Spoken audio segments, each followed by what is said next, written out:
السمیع العلیم، ہر کسی کی فریاد کو سننے والی، ہر کسی کی دعاؤں کو سننے والی، قبول کرنے والی، العلیم، اور سب کچھ جاننے والی، دل کے حال بھی جاننے والی کہ کس نیت سے، کس دل سے منہ سے الفاظ نکل رہے ہیں، اور دل کی گہرائی سے نکل رہے ہیں یا خالی زبانی اوپر سے نکل رہے ہیں، دل کچھ اور کر رہے ہیں، سب کچھ علم اسی کے پاس ہے۔ ثم، پھر اس کے بعد، بدلہم، ظاہر ہو گئیں، من بعد،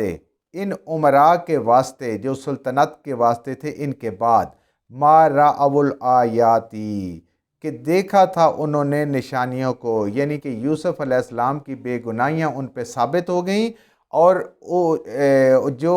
ان کی بیگمات کے جو سوچ تھے، جو خیال تھے، جو آزاد خیالی تھی، وہ بھی ان پہ ظاہر ہو گئی۔ بدلہم، سب کچھ ظاہر ہو گئی، یوسف علیہ السلام کی بے گناہی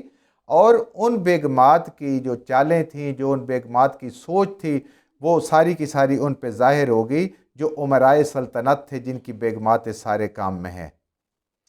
یعنی ان عورتوں کی منہ زوری ان کے خامدوں پہ اس معاشرے میں ظاہر ہوگی، لیکن انہیں کوئی بھی اس چیز کی غیرت اور شرم نہیں تھی۔ لَيَسْجُنُنَّهُ حَتَّىٰ حِينٍ، تو ان سب نے مل کے یہ فیصلہ کیا کہ حضرت یوسف علیہ السلام کو قید میں ڈال دیا جائے۔ مسئلے کا حال یہی ہے کہ کچھ وقت کے لیے حضرت یوسف علیہ السلام کو قید میں ڈال دیا جائے، اس فتنے سے تب بچا جا سکتا ہے۔ یعنی ان کی عورتیں اتنی منظور تھیں کہ ان کی وہ بات ماننے کے لیے تیار نہیں تھی۔ اس ضیافت کے بعد ان ساری امراء کی جو بیگمات اور اس میں شامل تھیں، جو بھی خواتین شامل تھیں اس میں، وہ ساری کی ساری حضرت یوسف علیہ السلام کی محبت میں گرفتار ہو گئیں، گھر گھر میں ان کا چرچا ہونے لگا۔ یہ تھا اس معاشرے کا حال، اور ساتھ ہی اللہ نے بتایا کہ طرز حکمرانی ان کا کیسا تھا، ان کا انصاف کیسا تھا۔ انہوں نے ایک بے گناہ کو قید میں ڈالنے کا فیصلہ کیا، اور جو گناہگار تھے ان کو آزاد پھرنے کا موقع دیا اور گل کھلانے کا موقع دیا کہ وہ جو مرضی کرتی رہیں۔ تو یہ ان کا طرز حکمرانی تھا کہ بے گناہ یوسف کو قید میں ڈال کے مسئلے کا حل نکال رہے تھے، اور یہ جاننے کے باوجود کہ کس کی غلطی ہے، کس کا قصور ہے۔ وَدَخَلَ، اور داخل ہوئے، مَعَهُ، ساتھ ان کے حضرت یوسف علیہ السلام سے، السجن فتیان، قید میں دو نوجوان۔ جب حضرت یوسف علیہ السلام کو قید کیا جا رہا تھا، جیل خانے بھیجا جا رہا تھا، ان کے ساتھ دو لوگ داخل ہوئے، یا حضرت یوسف علیہ السلام جیل خانے میں موجود تھے تو دو نوجوان جو بادشاہ کے سزا یافتہ تھے، بادشاہ نے ان کو سزا دی تھی، وہ بھی جیل میں آئے۔ حضرت یوسف علیہ السلام چونکہ اللہ کے نبی تھے، بردبار تھے، تحمل مزاج تھے، کریم تھے، اخلاق بلند ترین تھا، لوگوں کے ساتھ برتاؤ ہر چیز میں وہ بہت اعلیٰ تھے، تو سارے جیل والے ان کے گرویدہ ہو گئے، سارے ان کی بڑی عزت کرتے تھے۔ جیل کے جو محافظ تھے، جو سرکاری لوگ تھے وہ بھی، اور جو قیدی لوگ تھے وہ بھی ان کی بہت عزت کرتے تھے۔ تو یہ دو نوجوان وہاں ان کے ساتھ داخل ہوئے، ان کے ساتھ قید خانے میں۔ قالا، کہا، احدہما، ان میں سے ایک نے کہا، انی ارانی، بے شک میں نے دیکھا ہے، احسر خمرن، کہ میں شراب نچوڑ رہا ہوں، میں شراب کشید کر رہا ہوں۔ یہ